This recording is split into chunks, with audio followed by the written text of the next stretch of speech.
not followed that vehicle in this parking lot for a long time. Okay, folks. This is the best, this is the best class reunion I've seen for a long time. What, you bring out a crowd, Jenny, that's for sure. Anyway, our meeting is, today we have, JJ Waldham, will be taking part by a Zoom. And, there's a few other staff people on Zoom. I do not see any other general public on Zoom, but JJ there? Yep. Yeah. All right. So with that, we'll call the meeting to order and rise for the pledge. I pledge allegiance to the flag of the United States of America and to the republic for which it stands, one nation, under God, indivisible, with liberty and justice for all. Is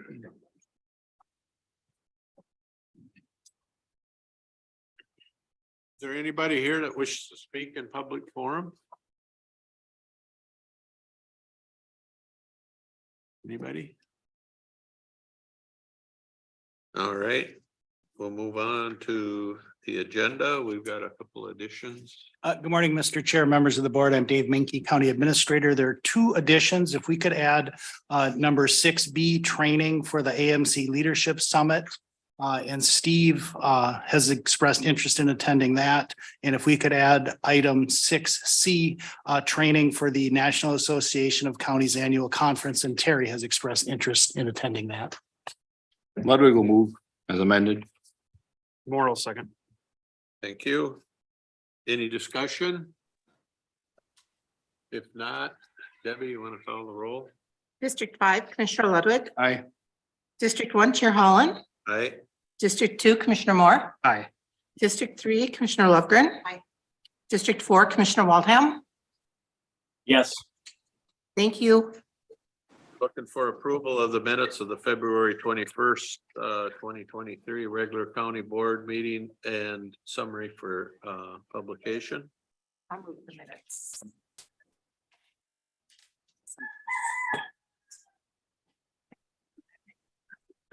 I'll second. I thought that was a second. Motion by Lovegren, seconded by Moore. Any discussion? If not, Debbie, you want to call the roll? District 1, Chair Holland. Yes. District 2, Commissioner Moore. Aye. District 3, Commissioner Lovegren. District 4, Commissioner Waldham. Yes. District 5, Commissioner Ludwig. Aye. Thank you. And then we got minutes of boards, committees and correspondence, the planning. Pine County Land Surveying Monthly Report for January. And the Pine County Historical Society correspondence from February 13th. So moved. Second. Motion by Ludwig, second by Lovegren. Any discussion? If not, Debbie, you want to call the roll? District 2, Commissioner Moore. Aye. District 3, Commissioner Lovegren. Aye. District 4, Commissioner Waldham. Yes. District 5, Commissioner Ludwig. Aye. District 1, Chair Holland. Yes. Thank you. And that moves us up to the consent agenda. You've had that in front of you for several days. Any questions, concerns? I'll make a motion to approve this consent agenda. I'll second. Ludwig. Motion by Lovegren, second by Ludwig to approve the consent agenda with the two. Any discussion? If not, Debbie, you want to call the roll? District 3, Commissioner Lovegren. District 4, Commissioner Waldham. Yes.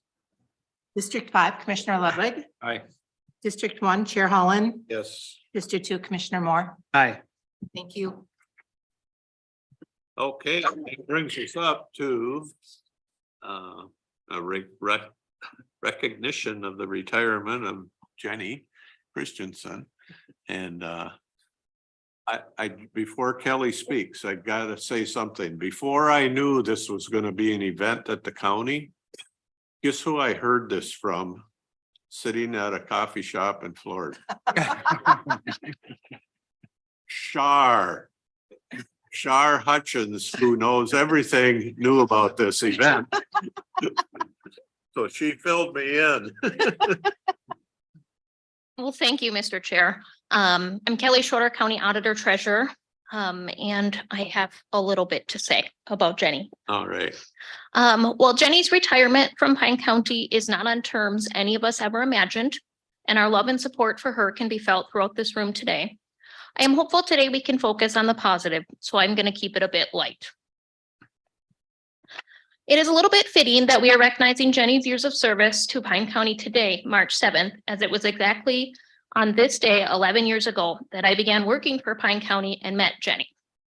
My first impression of her started before that, though. They don't know this, but I was a little bit nervous to start, so I may have Googled my future employees to see what I could learn about them. I'll spare you the details of what I learned about the others for their retirements. The one thing I learned about Jenny was that she was involved in the Shengwatana ATV Club. While I could not pronounce Shengwatana at that time, I immediately knew she was my kind of gal, as I rode ATVs as well. Anyways, back to Jenny. Immediately, Jenny stuck out as a leader in the office to me. Annually in March, we prepared for the phones to start ringing when valuation notices hit mailboxes and for the local boards of review. Jenny did much of the preparations, and given the fact I was out on maternity leave during the local boards of review that first year, Jenny stepped up and took care of several on her own. I did have the privilege to attend one that year with her, though. She had told me it was the best one to attend in Windermere Township. While the room wasn't quite as full as I had imagined, there were folks there with a lot of questions, but she was able to address their questions and keep the meeting under wraps. Over the years of working together, Jenny continued to be a leader in the office and someone I could depend on. Well, most of the time. Sometimes when the appraisers are out at people's properties, the property owners will call the office upset about something the appraiser said or did. I did get one of these calls once on Jenny. It was from a gentleman who said he had come home to the appraiser at his house, and given the township, I figured out it would have been Jenny. And the appraiser was in her pink bikini, sunbathing on his deck in a lawn chair. While it felt a little bit like a Goldilocks moment, I was left a bit speechless.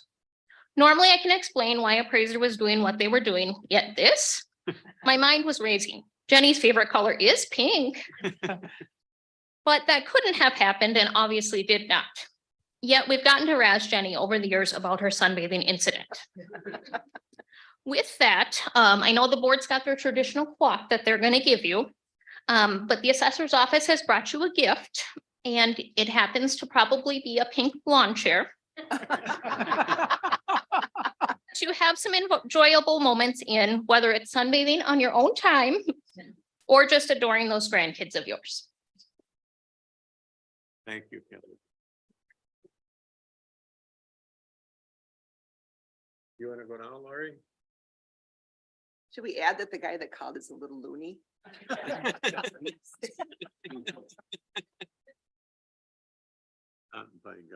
Great. Kelly's always a hard one to come after, so thank you for keeping it light. I am going to keep my message to you, Jenny, very short. There's Kleenexes right there. Yeah, thank you. I told myself I wasn't going to do this, but Jenny, this message is not only from myself, but from everyone at the courthouse. We want to thank you for your contributions to Pine County throughout the years. Your knowledge, patience, hard work, understanding, and sense of teamwork has not gone unnoticed and very much appreciated. I say this from the bottom of my heart and from everyone else in our office. We are forever grateful to have been able to work alongside you, to learn from you, and to have been your coworkers. You will be hard to replace, and please don't forget, above all else, we love you.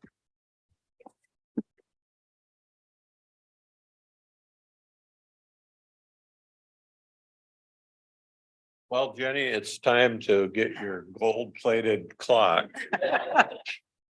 I'm sure it is real gold. It's shabby enough. But thank you, Jenny. I've known Jenny since Oh, Steve. small, in elementary school probably, when I first knew you, but anyway. Thanks for all the work you did here. Shar Hutchins does send her regard to you. And she's sorry she couldn't be here right now, but she did actually tell me about this event. But Jenny, thank you so much for the 30+ years. Is it 31? 30? 30 Quite- years, 8 months, how many days? Right, thank you. Thank you. We appreciate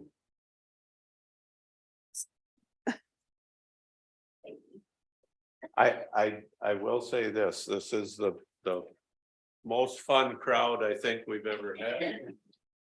Thank you all for coming. We appreciate it. And we all love Jenny, so it shows. Thank you very much. Anybody else want to say something? I do. Oh, So I've worked with you since you started here. And so I knew you were in the sheriff's office and then you came to work with us in the auditor's office. And then I had to give you away when you went to the assessor's office. But you are a joy, Jenny. And I just always valued you as an employee, but as also as a friend. And so enjoy this next chapter. It's going to be, you're going to like retirement. It's going to be good. thanks, Jenny. You want to say anything? Thank you, everybody. The coworkers are what make the 30 years easier. Thanks.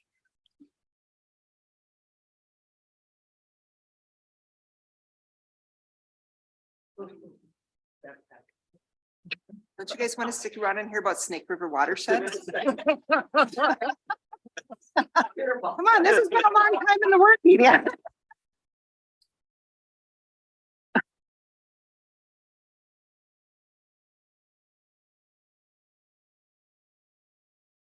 Attending. Oops,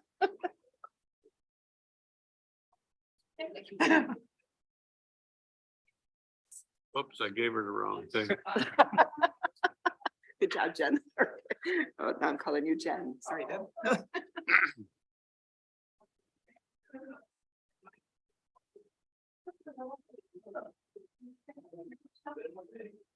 All right. We'll move on to the Snake River watershed update. Good morning, Mr. Chair and members of the board. I'm Caleb Anderson, the Land and Resources Manager for Pike County.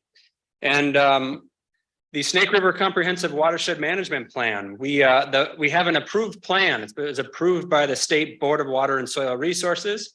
It was a long time coming. I was actually looking back at my notes, and this board entered the MOA, the Memorandum of Agreement, to begin the planning process 3 years ago, which was right before the pandemic broke. So we got to learn how to do a watershed plan with all kinds of different partners through Zoom, and most of us were not well acquainted with Zoom. So it's taken a long time, but we're pleased to kind of to have an approved plan now for local government units within the watershed to consider approval of. So we've brought resolution 2023-17 adopting the Snake River Comprehensive Watershed Management Plan. Within the resolution, it states that we will be rescinding that portion of the county water plan within the watershed. This will essentially replace our county water plan. And there's been, as stated, significant effort in this. So it'll be a good replacement. There's a lot of good work mapped out in this plan, and we're on a good trajectory. Terry, Terry's been very involved with the process. If you have any other thoughts or additions. No, it's moving right along. It's going good. Okay. We have 2 new county commissioners on the committee. And so it just seems to be flowing more. It hit me that in August is when everything kind of came to a halt with a lot of different things, because there were a couple county commissioners that didn't like the way that it was going and not the lack of control. is the way I see it. So with these new county commissioners, I think it's just gonna be a smoother process. We'll go good. You know, the Snake River watershed is big in our county because it starts where in Aiken County and. Yep. And when it gets here, it touches, you know, the Pokegama Lake and all of that drainage Lake. and the, you know, Cross Lake and all of its drainage. And our lake associations have been very involved and so is their involvement incorporated into this plan? How? For sure. I've got 2 meetings scheduled with with Pokegama Lake Association yet this month. We're working a lot with them. The rain barrel project that we just rolled out is coordinated through them. So they're going to be the lake associations will be important partners for implementing the watershed plan. So on that, Caleb, one of the projects that they're doing on this watershed is Caleb brought to the committee to have some money for reimbursement. So it's a partnership for anybody in the Snake River watershed that wants to get rain barrels to help with this. Do you want to explain that a little bit more? Yeah, it'll offset the cost of installing rain barrels it is riparian properties on Pokegama Lake, Cross Lake, and the Snake River. So not exactly the whole watershed, but and basically just recognizing rain barrels as a entry-level stormwater control practice. And we're gonna try to start to build kind of the clientele for doing further conservation work with those folks. So if you know anybody that lives within those areas that wants a rain barrel, have them talk to Caleb because we've got a sweet deal. Mr. Chair? Yeah. So there were a couple of significant votes on last Monday when the group met. And one, I think we should recognize that Terry was elected vice chair of the Snake River Watershed Management Board. So she was actually, because the chair was gone, she chaired that meeting. But then the policy committee made a recommendation as to the implementation structure. And that was to go with a joint powers that included the 4 counties and the 4 soil and water conservation districts as voting members. And that was the direction that Pine County had taken. And absent from that vote was Mille Lacs County, which I think had been somewhat reluctant to that position. And then the Kanabec Soil and Water Conservation District. And I don't know offhand if they, support it. yeah. They So support it. So it was a 6-0 vote of the members in attendance, but then that raises a number of questions or lays out some options for the board, the county boards, the soil and water conservation districts boards, the Snake River board, and the policy committee as to what does it look like going forward, and whether what if any is the role of the Snake River Watershed Management Board versus the policy committee or the Joint Powers Association that might be formed to implement the One Watershed, One Plan. So I don't know if you, Terry, want to give some perspective on that, or if there's, Caleb, I know you at the staff level got direction to start working on the joint powers.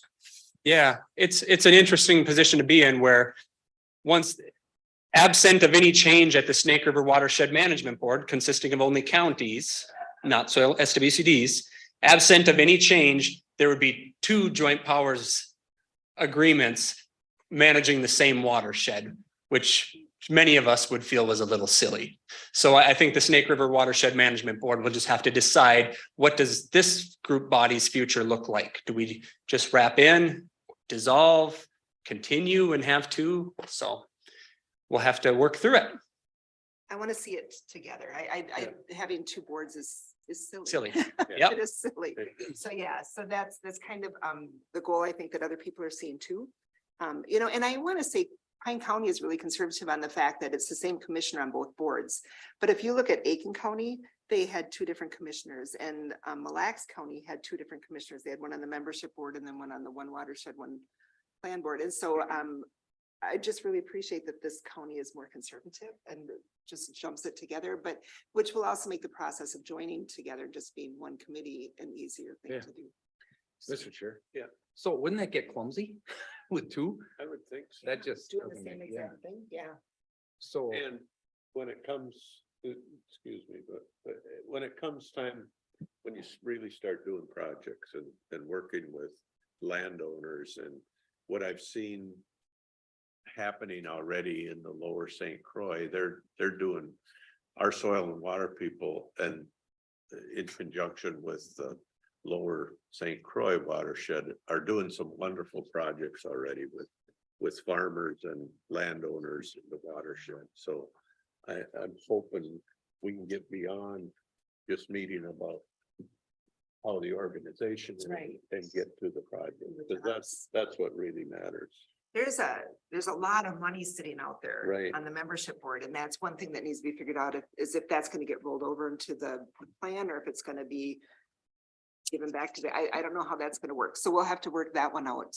That'll be coming up. so are you thinking about creating an entity or just staying in an agreement with everybody involved, like a joint powers agreement? We were going towards an entity. It would be a joint powers. And that's the interesting thing, and I'll move the microphone so Reese can weigh in because there's some legal issues. But if the resolution is adopted today, you in essence are rescinding the water plan that was adopted previously that the Snake River Watershed Management Board had a role in implementing.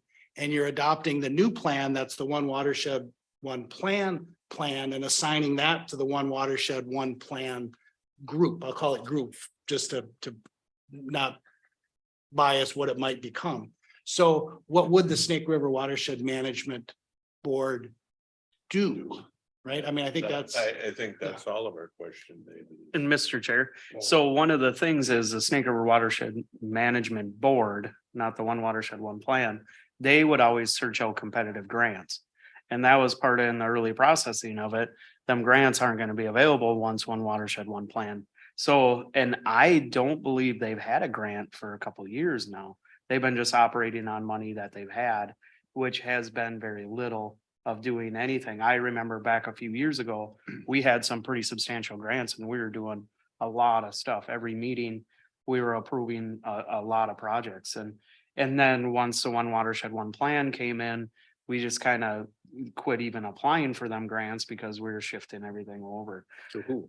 to go, SWCDs no, or- just to go into One Watershed, One Plan. Yeah, but who's So- gonna do the grant? Essentially, Snake River Watershed Management Board is One Watershed, One Plan. 30 years prior to the Yeah. existence, or 25 or whatever it was. The only difference is, and I don't know, have you had any pushback of anybody not wanting to just combine them? Or, Well, Mille Lacs wasn't there. Okay. So they weren't at either one of the meetings last week. And so that's gonna be, I believe, where the pushback's gonna come from. okay, So. because I remember in early stages, what is it, the CAC board, I can't remember what they call them, but they were kind of pushing back because they wanted a table or a seat at the table, but all they were was an advisory board. They weren't policy, so it ultimately came up, they could tell the commissioners they want them to do something and commissioners could do whatever they want, so that was kind of a misconception anyways, so. I think the thing with this is there'll be a director, and then the director will go out and they'll work with Pokegama, and they'll work Right. with Cross, and they'll work with, those committees to see what we can do and how we can work together, and keeping that communication open. So I don't know if there's gonna continue to be a community advisory board, or, I think the director is gonna be taking over a lot of that role. But they're good. One of the differences that I've pointed out is, unlike the Snake River Watershed Management Board, this new group will be working under a very detailed 10-year plan that has had a lot of public input. Right. And they didn't have that benefit before. So there was a lot of public engagement at every vote, every step along the way, where now we're kind of front loading it. And we can kind of move forward while still engaging, but So does the plan get the dollars now, so you don't have to, so the Bowser just applies, here's your lump of money, and then they'll just decide what they're gonna do. non-competitive grant funding to do the watershed work. There, too. And that is the big key. This funding is guaranteed.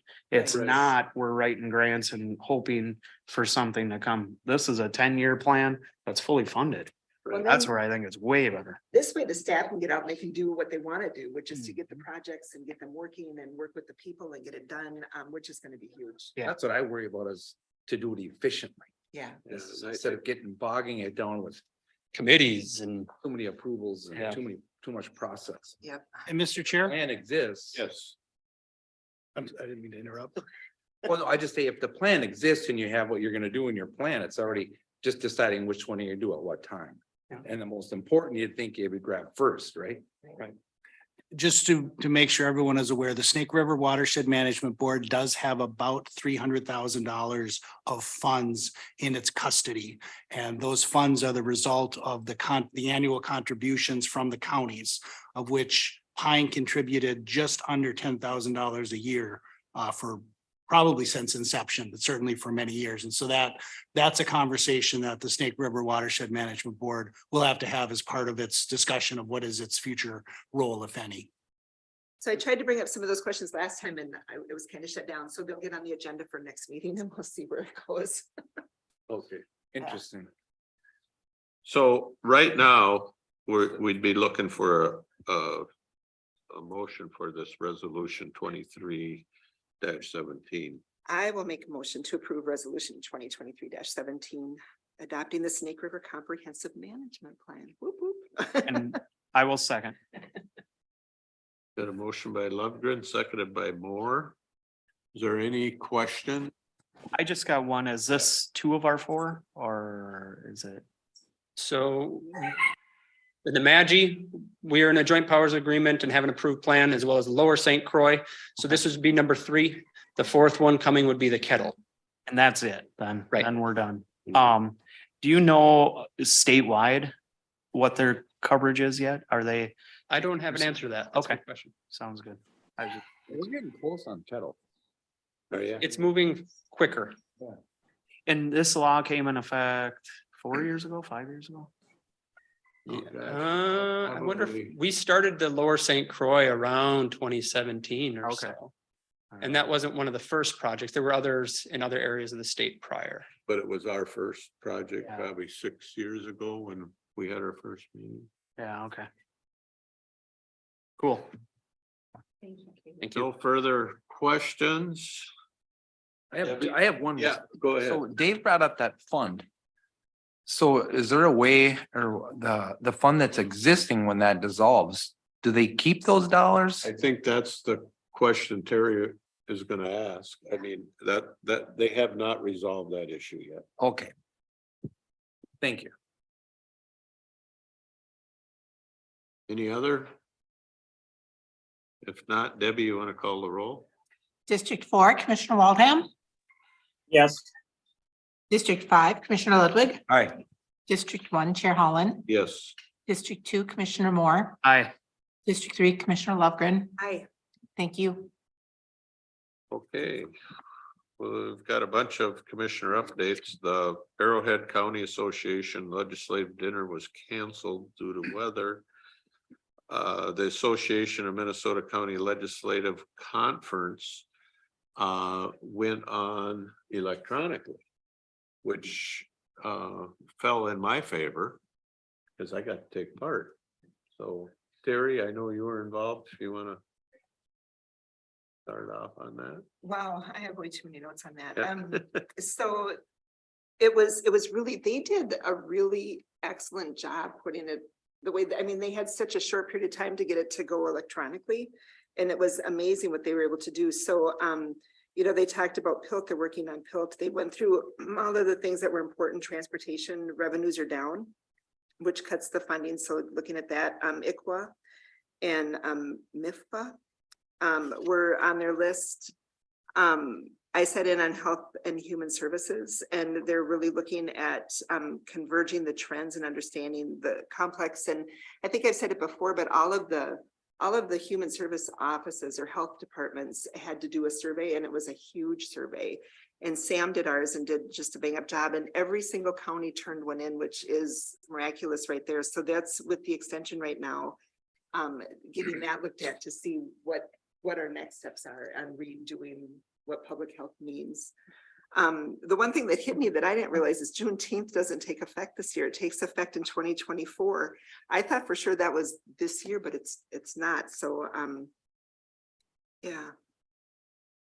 Family resource, there's a huge interest in that. They're trying to make that a statewide thing. So, which will put us at the very beginning of that too with our family resource centers and the grant that we received already to start that process. So we'll be at the front of that new system that's going to be taking place. One of the things I gathered out of it was there was quite a bit of talk in the groups I was in is on the probation funding. Yes. That it seems to be a pretty universal, nothing's a slam dunk. Of universal movement afoot across the state that they have to fix probation funding. It has gone on for too many years. There's a lot of work going into that, right? The governor mentioned that in his speech and, you know, we heard it from legislators. We heard it from our analysts at AMC. It's got to get fixed and now is the time to do it. When it sounds like it's moving forward. It is. So It that is. was good. We'll see if it falls through or if it really But- continues to go. As we know, nothing's done till it's done. But I think there's great hope. The transportation funding, I sit on that transportation. And it's a strange dynamic, I think, even though the state has a surplus in the constitutionally set aside money for transportation is not in a surplus. It's in a deficit, actually. And so what that means to every county and city across the state is, as we break down those funds, we get less funding for all of our 3-digit roads or 2-digit roads, we get less funding. If you think about all those roads we drive on, it's about 400 and some miles of roads that we get state funding for out of the transportation funding. So we're where that's gonna go, everybody seems to recognize there's an issue. Nobody wants to say, well, let's take it from here and put it in a dedicated fund for transportation. Because nobody wants to give up what money they have. And nobody wants to have a new tax. It's not the most popular thing to do in a year when you have a surplus. So I don't know what's gonna happen, but inflation, we know, has eaten up a good portion of any transportation funds. So something's gonna have to give. I went to the public safety, if you want to stay on this. Yep. There was a presentation, the number one thing on the agenda was EMS funding too, so AMC's working hard on that. And there was a presentation, two guys, and it was really good. There was a study that was done in 1965. They call it the Korean Battlefield Study. And it was based because the reason they did it was because all the highway crashes at the time, everybody was just dying. Because our EMS system was like nothing. You know, there was no ambulance service. There was the hearse would show up and that's what they used because it's the only thing that could carry somebody horizontally in. They just weren't, and I remember those as a kid. Yeah. At a crash. I see one time. So anyway, that was kind of what started the federal government, and they pumped money out to jurisdictions to kind of get the ambulance and stuff going. Well, then about after 1966, it functioned pretty good until 1996, you know, and there's a bunch of different models. The hospitals had them, counties had them, and like Pine County, the county ran the ambulance service until Essentia bought it out. Well, then the money becomes the issue. It's funding all that stuff, you know, and some people had hospital districts, whatever. There's different models all over that we're working on it. But there's no people coming into it. And then how do you train the training issue we always have is if you're going to run these things, you have to be paramedic level, EMTI minimum. that type of thing. So you legality issues if you're doing the kind of first aid, doing airways and breathing and all that. So then you have we kind of had that transition happening, and then they used the seatbelt funds, which was easy to tie into because it was based on a crash study. So that it was kind of easy when they went to that. Well, with seatbelt compliance, that fund is going down, and then so we're kind of in this limbo now of who's doing what. Hospitals bought out, so they're independent entities. How many are out here and there? So they're trying to figure that out. So we all are, who's gonna run these things, and then you have the manpower issue.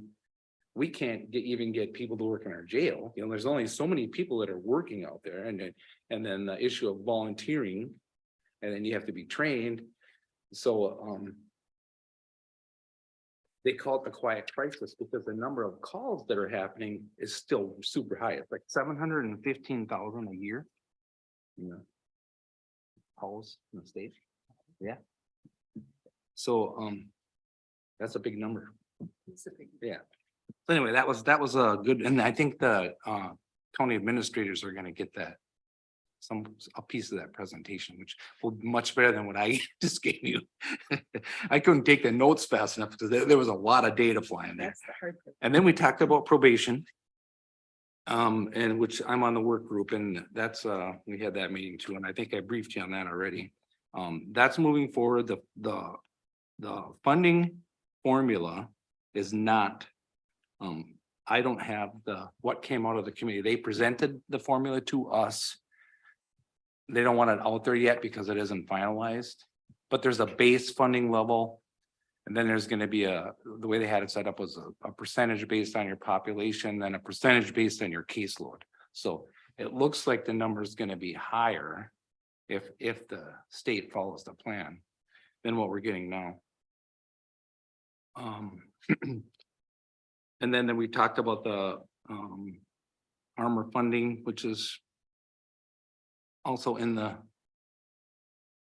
works down there. At least they're having a discussion about it, which we just talked about here. And I can mention locally, our department, the sheriff's department, has the new system that's encrypted, and they can't communicate with the troopers or the conservation officers, or they can't. Those officers can't hear what our guys are doing when they're on that system, so they can't even roll for backup on their own because we got ahead of that curve with our radios. But we don't have the new radios that, What's that? as everybody transitioned to a whole new set of armor radios. Yeah. We're gonna need new radios. And so part of the armor funding is who's gonna pay for those? And it's expensive. Five grand a pop. Yeah. And we've got, if you add in all the fire departments and all the Yeah. sheriff deputies and everybody that we have in this. Is our upgrade gonna be that much with their existing system? You mean we don't Yeah, really? yeah. We're looking at, I don't know, 250,000 probably, if we had to just do it tomorrow. And so that's one of those things that they're looking at is, they use the 911 money to buy armor, basically in the Yeah. beginning, the phone tax. And You know what I think about? I think about when I first was a deputy. They used to do those big crisis things, and they Yeah. put on everybody, all the departments would show up. And the number one problem every time was was communication. Yep. And that was in 1985. And so we've known about this forever, right? And it's just the money. and it's. How you have to be able to communicate. And this, we went to this new armor system, 10, 12 years ago? Now we need to transition to a new armor system. It's not anybody's fault, it's the way the technology is going. And so, that's, Anyway. we can't be the only ones with walkie-talkies when everybody else has a sophisticated system. I think we'd be able to figure it out.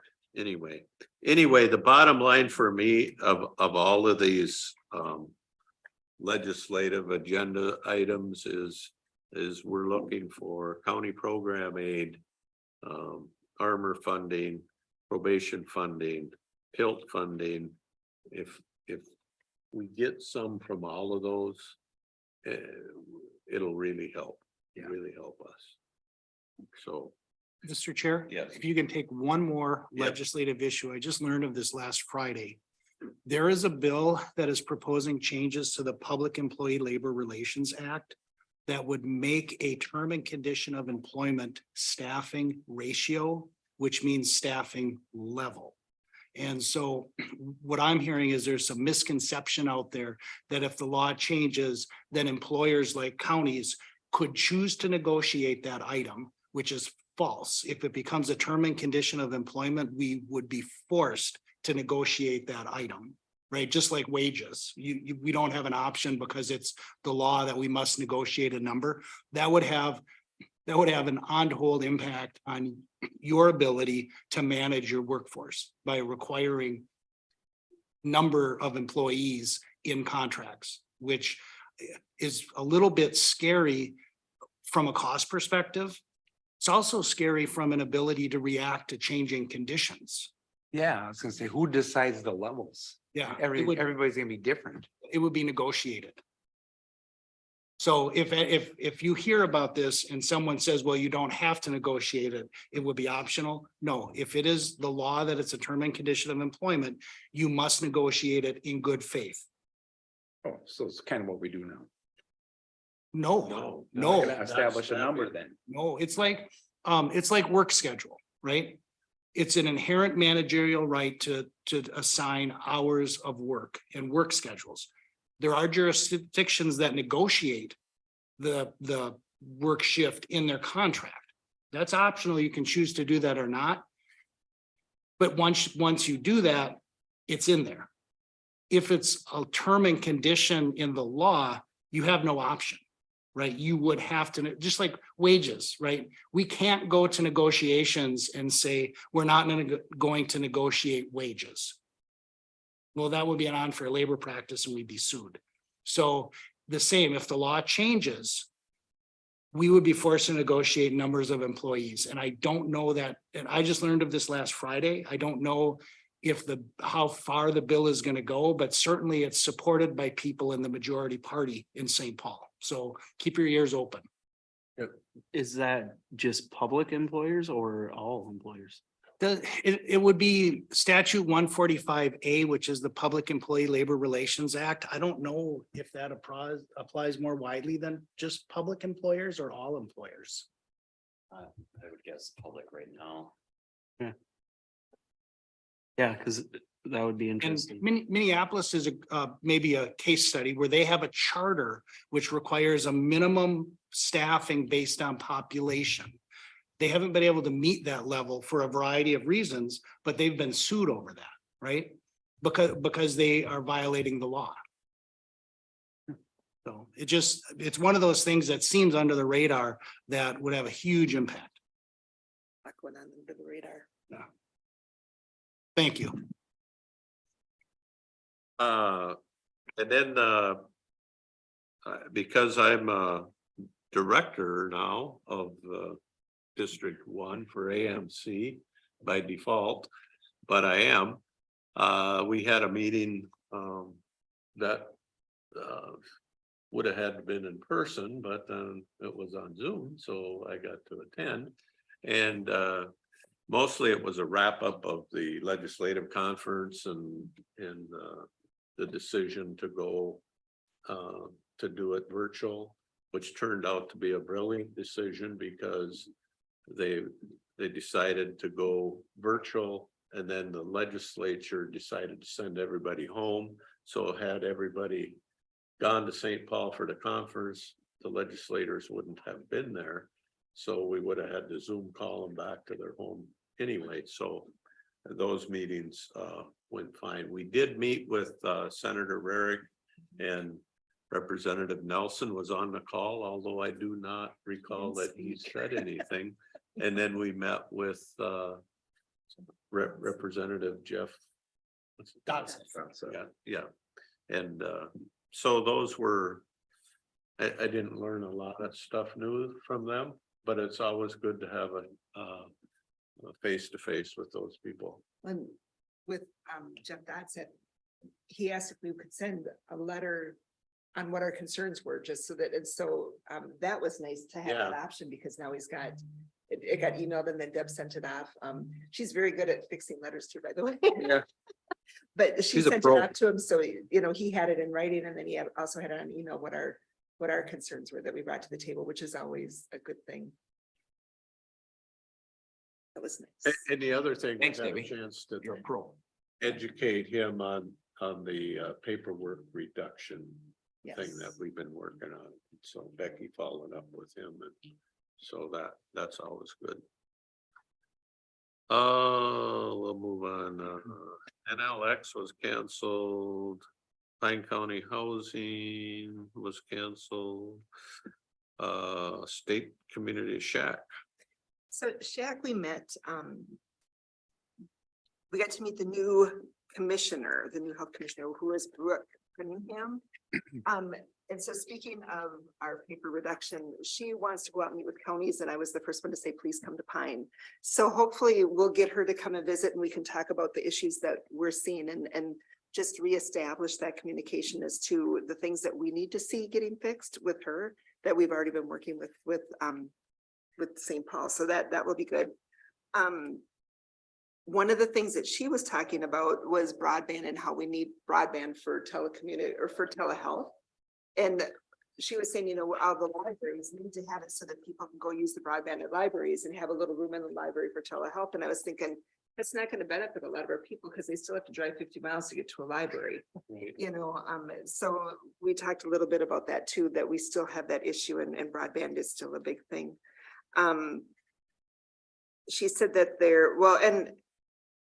she brought up about the family resources system renovation. She said the governor has 1 million in the budget. And then it is a big one on the AMC list. So we talked about that. And then taking county money, 4.4 to 6 million is spent by counties for mental health, moving from one facility to another, and talking about getting that to be dealt with by the state. So she seemed like she's right on board with a lot of our issues. She's worked a lot with Terrell and Sheila, and then Dee is the new vice chair. And so she's met with them and worked with them. And it sounds like she's got a really good idea of where the county's needs are with what goes on with public health and moving that forward. Do they have a plan for, it's easy for a guy like me to say, we need help with mental health. I really don't know what that means. Somebody has to have a plan that says, we need this facility in East Central Minnesota, or we need this doctor, set of doctors, or whatever. Are they? I think they're finally just realizing that there's a need. Okay. And so then we can see where it can go moving forward. But I mean, when you talk to them, it's like, so I think that comprehension is just starting to really get there. But I do believe that they're starting to work on what they can do for hospitals and to help get more openings for mental health, because it is such a big issue. Snake River Watershed Policy and Management Board, We just talked about all we that, yeah. covered that quite well. East Central Regional Development Commission, did you meet, JJ?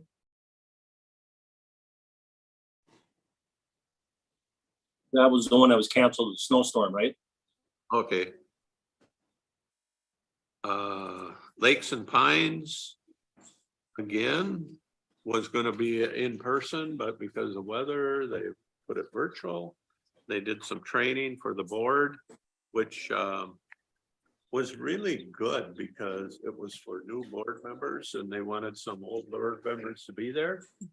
And they went through every department like we would do and have our department heads come and tell about their programs and how they interact with the county people. And I'll be forever confused probably on that interaction sometimes and how it flows for. I think about the person that needs help with living in a house that's substandard. And how does that all work together between our health and Mixon Pines? Maybe I'll figure it out. And then we had a, what is this called here? The board, roles and responsibility training, which, was done by a lady named, Becky Schuler, which is not the Becky Schuler from Pine City, but a lady from Bemidji, who has a company that does training. It was a good mind game. I mean, it was good to hear that stuff. It's a good reminder for board members to hear. And anyway. Pine City Fiber Network Joint Board. We have not met for a long time. We find that there is a need to meet again, and by the bylaws of the joint powers, we need to appoint a member from this board because we have a seat on that joint powers board. I had been the member since for many years anyway, and I would be willing to be the member, but I would need a board appointment. The motion for Yeah. that right now, I'll make a motion that you stay on the Pine City Fiber Network Joint Power Board. I'll second. And then would you include yourself in that motion as the alternate? I'll do that. Got a motion by Lovegren, second by Ludwig. Alter your second. Yeah. Okay. And I'll tell you why we need to meet. The city is trying to figure out their citywide network. And there are some assets that are in the ground that were put there, how many years ago, David? 2002, and 11 years ago. Some conduit was run down during a street reconstruction. And so I believe we might have a couple of strands of fiber to get from here to when we were downtown before, through the state of Minnesota. But anyway, we have some interest, so we'll try to figure that out. Anyway, we have a motion and a second. If there's no other questions. Yeah, Mr. Chair. I guess I'd be willing to offer my help with this. I think I got quite a bit to offer with my years of experience of both stringing overhead, installation of underground. Okay, thanks, JJ, for that. Yeah, just wanna let you know. Yep, the asset is already there.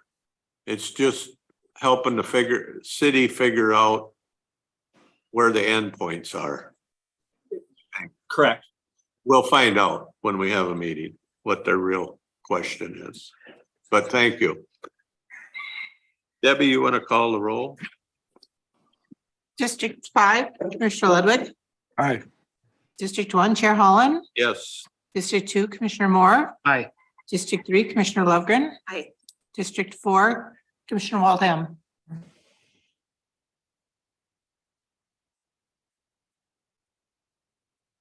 Commissioner Waldham. Yes. Thank you. Do we have other? Yep, land committee. Land, okay.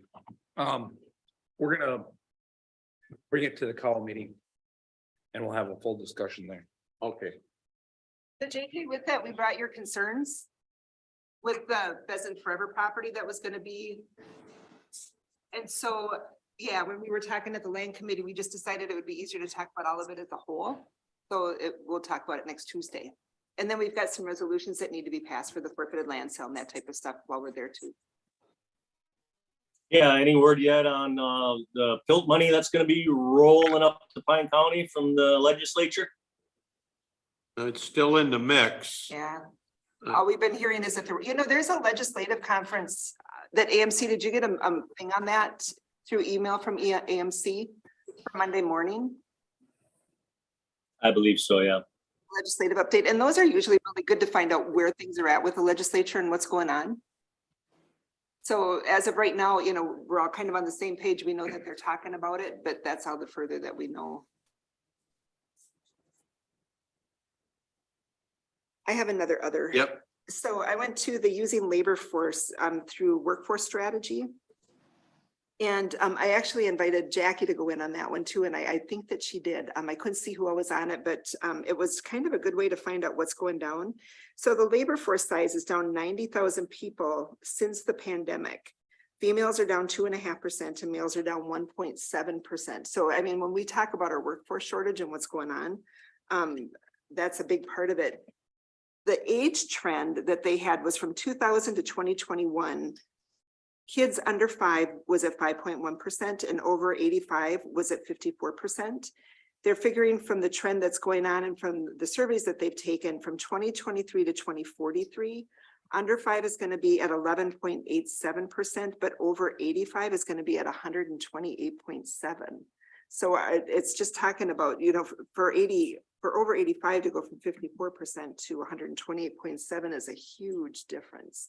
But that's where our workforce is, and that's what our issues are. And so We've gotten that much older, and this is for East Central Minnesota or all of? this is Minnesota. Okay. So a lot of what they checked on was metro based. But it's through the whole state of Minnesota is what they were talking. Well, we know from Council on Aging and from the Yeah. workforce meeting that Pine County is towards the top in the percentage of retired people, 60 and older, 65 and older. Yeah. One of the other things they did a thing on employer responses to labor needs. So what they could do to hire people. 80% have increased wages. 50% have done flex schedules. Hiring bonuses are only 18%, and they said that they're really not working. It's something that's being tried, but it's not. And then increasing the retirement benefits is at 8%. So the majority of it, they said everybody's increasing their wages, which is very true. And then the flex schedules was the next big one to help people so that they can fit in and do what they need to do. So it's interesting to see.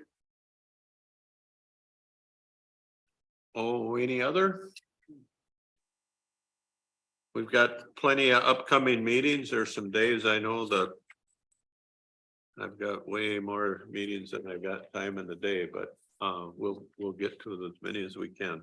So with that, declare the meeting adjourned. Thank you much. Bye, everybody. Bye, Bye, JJ. Have a JJ. good day. You too. Stay warm.